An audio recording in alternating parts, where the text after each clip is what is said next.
సాక్షాత్ ఒక DIG IPS అధికారి కోయ ప్రవీణ్ అనుకుంటాను, ఏ విధంగా మాట్లాడతారండి ఆయన? ఏ విధంగా మాట్లాడతారు?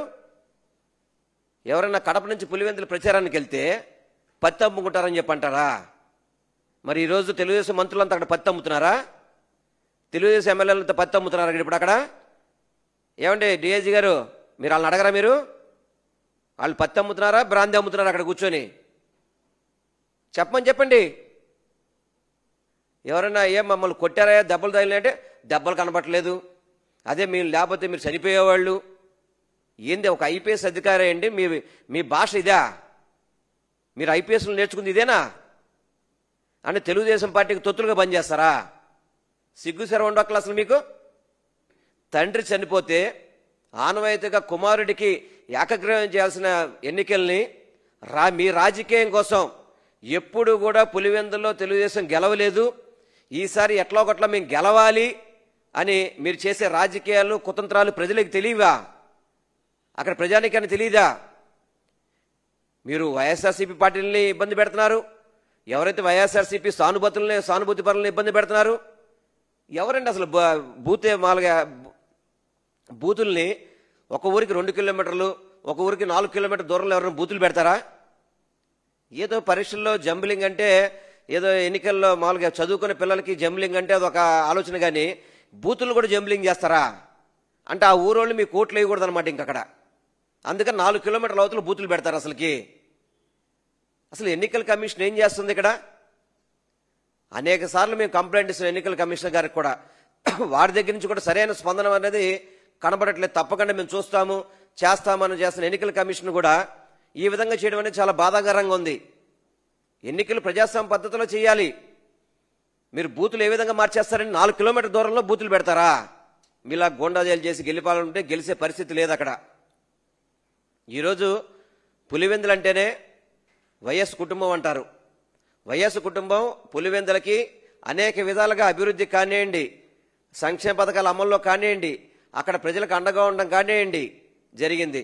కానీ అదే చంద్రబాబు నాయుడు, ఆయన చంద్రగిరిలో పుట్టిన వ్యక్తి, మరి చంద్రగిరి నుంచి కుప్పానికి ఎందుకు మారాడండి ఆయన? చంద్రగిరి ప్రజల విశ్వాసాన్ని కోల్పోయాడు అతను. కానీ మీలాగా వైఎస్ కుటుంబం అటువంటిది కాదు.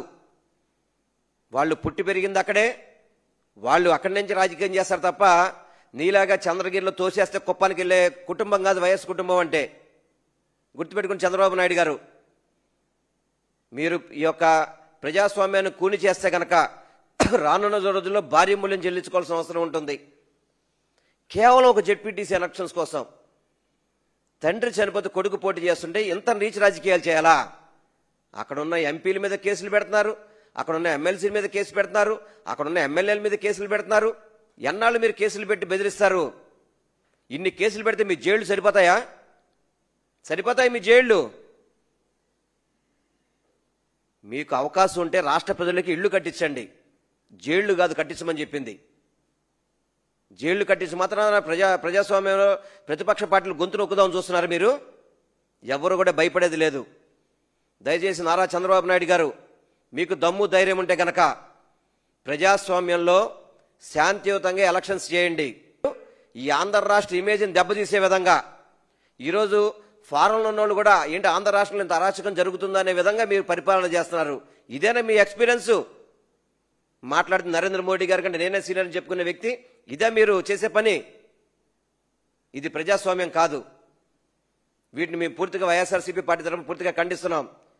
తప్పకుండా రేపు జరిగే ఎన్నికల్లో 100% ప్రజాస్వామ్యంలో జరిగే ఎన్నికల్లో వైఎస్ఆర్సీపీ ఘన విజయం సాధిస్తుంది. దాంట్లో ఎటువంటి డౌట్ లేదు.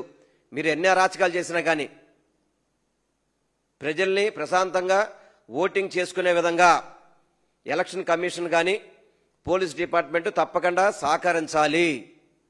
అంతే తప్ప మీ అధికార పార్టీకి కొమ్ము కాస్తామంటే మాత్రం ఇది సరైన పద్ధతి కాదు. ప్రజల్లో తిరుగుబాటు మొదలవుతుంది. ఆ తిరుగుబాటుకి మీరందరూ కూడా ఆజ్యం పోయిబాకండి. ప్రజాస్వామ్యంలో ఎన్నికలు అనేది శాంతియుతంగా జరగాలని చెప్పని వైఎస్ఆర్సీపీ పార్టీ తరఫున మేము కోరుకోవడం జరుగుతుంది.